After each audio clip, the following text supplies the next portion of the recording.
A semana em si não teve a repercussão que os artistas esperavam e nem o impacto que eles esperavam causar nos espectadores.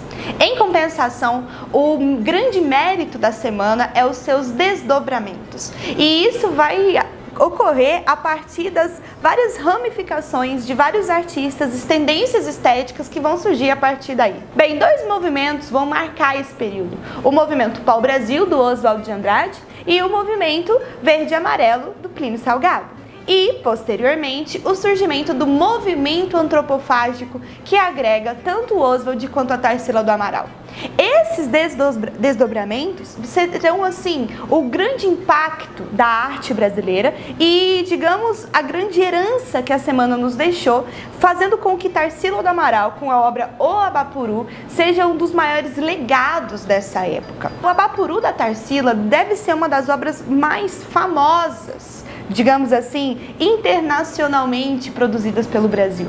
E é sobre isso que eu quero falar com vocês agora, sobre essa repercussão, sobre a herança que esses artistas herdaram desse evento, que foi assim, tão bombástico e tão polêmico na época que aconteceu. Começando pelo Abapuru, essa obra ícone, que fez parte do Manifesto Antropofágico do Oswald, que estava incorporado na revista número 1 da revista de Antropofagia e que carrega em si um estigma que leva uma polêmica e que todo ano meus alunos me perguntam do porquê da importância dessa obra. Eu já vi no Twitter falarem que essa obra é feia, que ela é ruim, que ela é mal feita, que ela é infantilizada, que qualquer pessoa poderia ter feito a obra O Abapuru, mas a grande verdade é que a Tarsila, ela utilizou-se de uma criatividade imensa para tentar, de forma muito simplificada, captar a complexidade da identidade brasileira. E eu sempre digo que quando você consegue, de certa forma, trazer uma simplicidade para algo complexo, é aí que mora a beleza da arte. E a obra O Abapuru, que significa homem que come gente, ele abrange justamente a ideia do brasileiro. A Tarsila não procura representar de forma realista ou que procura uma beleza espectral. O que ela coloca ali naquela coisa deformada, com aquele pezão e naquela pose de um pensador, né, que a gente percebe que ele tá com a mão colocada aqui na cabeça, essa postura, é uma postura que faz refletir sobre a relação do brasileiro, tanto com a intelectualidade, com as questões relacionadas à nossa cultura da educação, quanto também o trabalho braçal e a relação com a terra, da qual nós brasileiros temos essa tradição. Então a obra O Abapuru, ela vai ali agregar uma série de elementos que nos faz refletir sobre qual de fato é a ligação do brasileiro com a terra, com o clima, e utilizando as cores brasileiras, como é o caso do azul, do amarelo e do verde, ela vai tentar condensar aquele pensamento do Manifesto Antropofágico do Oswald, do To Be or Not to Be, This is a Question, onde ela consegue agregar uma linguagem vanguardista europeia, porque ainda estamos ligados a essa tendência, a essa instrumentalização estética, com um tema que fosse eminentemente brasileiro, que é o homem, o cacto, o sol, o clima e a relação do homem com a terra, já que o pé deformado, grande, coloca ali o contato do homem com a terra. Essa é uma obra que, juntamente com a obra A Negra, pintada poucos anos antes, 1923,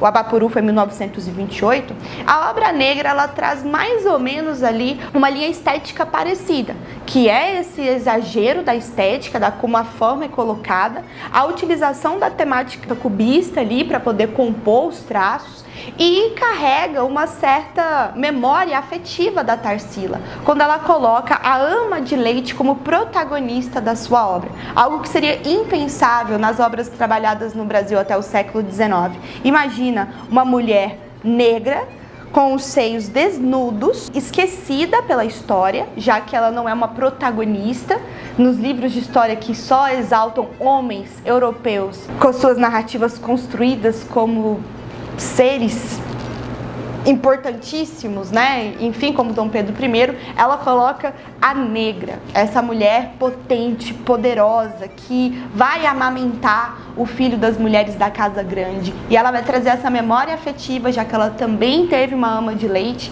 numa obra construída com um carinho enorme. E isso vai se concretizar posteriormente, em 1929, na sua obra mais célebre e na obra mais importante da fase antropofágica da Tarsila. A Tarsila tem várias fases ao longo da sua carreira artística, obviamente que ela foi transitando por várias experiências estéticas, e essa fase antropofágica, seguida pela fase social, vai abarcar esse primitivismo que ela tenta da simplificação das formas nas obras. Um parêntese aqui, nós detestamos a palavra primitivismo. Essa é uma palavra que foi criada para designar obras ou artistas que utilizam de formas mais simplificadas para poder compor, né, as suas paisagens, os seres, seja o que for. E isso para poder fazer uma referência às culturas que, digamos, não atendem aos padrões europeus de civilização, como as culturas das etnias africanas, as etnias indígenas, povos originários e por aí vai. Então é um termo, digamos assim, meio super simplificado do que seria as obras dessas culturas que utilizam arte de uma forma diferente do que a arte europeia é designada, que possui uma outra função. Então o termo primitivismo, ele é academicamente aceito, didaticamente existe sim uma corrente artística primitivista, mas não podemos engessar o conhecimento. Vamos ter sempre em vista que esse tipo de crítica é sim favorável e pertinente de ser feita, mas é assim que cai no vestibular, é assim que vai estar no livro didático. Esse foi só um parêntese. A Tarsila, ela busca esse viés primitivismo da arte justamente para alcançar as raízes brasileira, essa raiz que é extremamente complexa e muito rica em cultura e diversidade, associando a estética europeia, que é uma estética transgressora e revolucionária, para poder produzir essas obras do período antropofágico. E é aí que eu quero dizer que, condensando as obras do Abapuru e da Negra, nós chegamos na obra Antropofagia de 1929, que ela faz justamente a junção das duas. Se vocês perceberem e olharem atentamente, de um lado nós temos a negra colocada ali, o Abapuru ele é invertido e elas fazem uma condensação com algumas mudanças. A primeira mudança é que o pé do Abapuru ele vai ser colocado entre os seios da negra, e esse Abapuru que antes estava na pose de pensador, agora está com o braço esticado, como se ele promovesse uma abertura mesmo de diálogo entre aquela outra figura que está sendo colocada ali. Ou seja, ela está propondo um diálogo entre a diversidade brasileira, que é essa raiz afrodescendente indígena, com as nossas raízes europeias, já que nós somos submetidos a um período muito longo de colonização da invasão portuguesa que chegou, né, em 1500.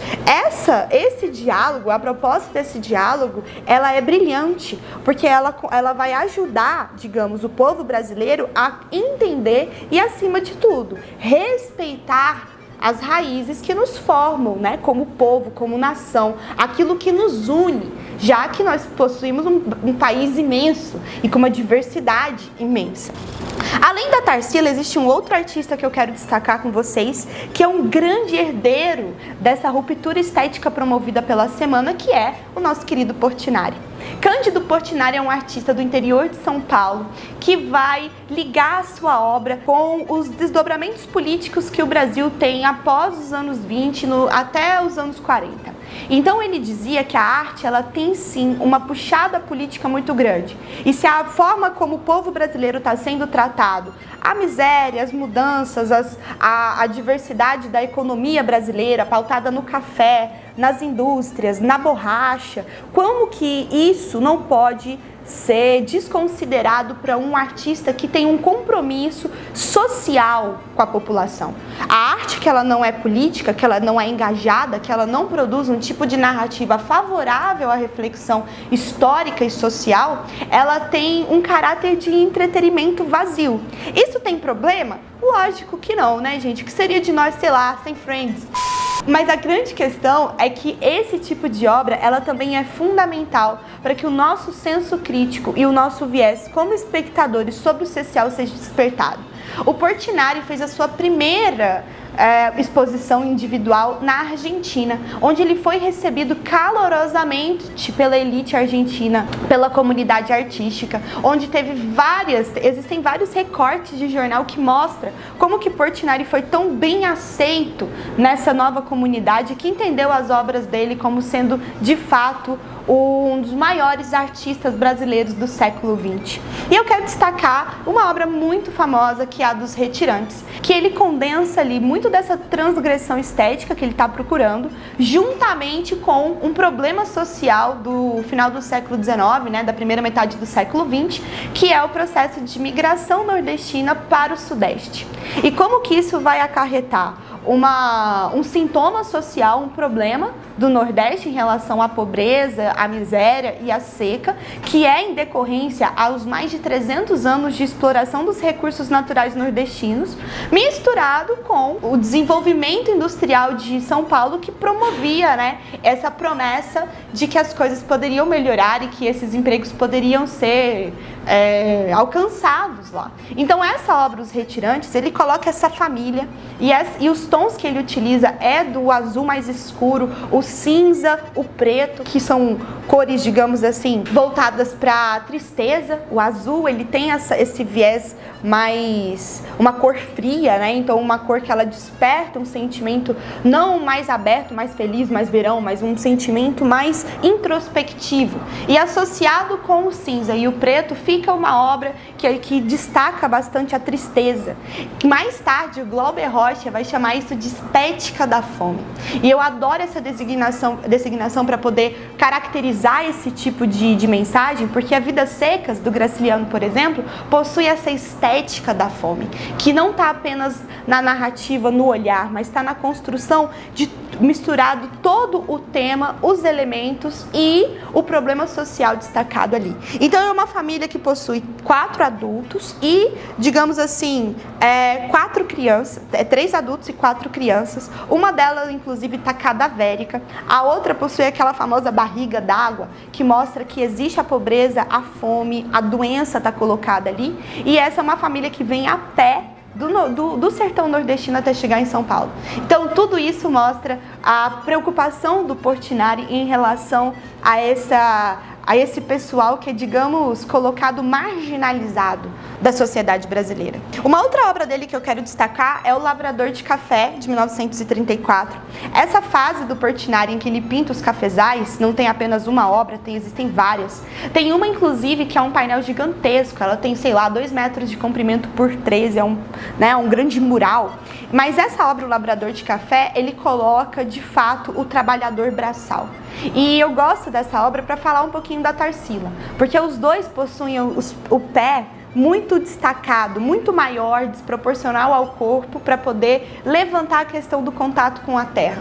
E esse trabalho braçal, misturada com a força de trabalho, que é o que faz movimentar a economia brasileira. Não são os grandes donos dos cafezais que movimentam a economia, é o trabalhador que está lá. E a Tarsila e o Portinari querem levantar e demonstrar essa questão de uma forma muito explícita. E essa é uma obra que carrega isso. Os braços são muito fortes, a pose é imponente, a dignidade desse trabalhador está ali. Em 1934, o Brasil já havia passado pelo processo de abolição da escravidão, mas a herança racista carregada na relação trabalho-cor, ela existe ainda, ela faz parte de um racismo estrutural. E essa é uma obra que vai destacar a dignidade desse trabalhador, por mais que ele seja visto como mais uma peça, um peão, de tabuleiro desses grandes produtores de café, desses aristocratas que só pensam no próprio umbigo. Bem, senhores, espero que vocês tenham gostado. Vamos ficar para a próxima. Beijo para vocês e até mais.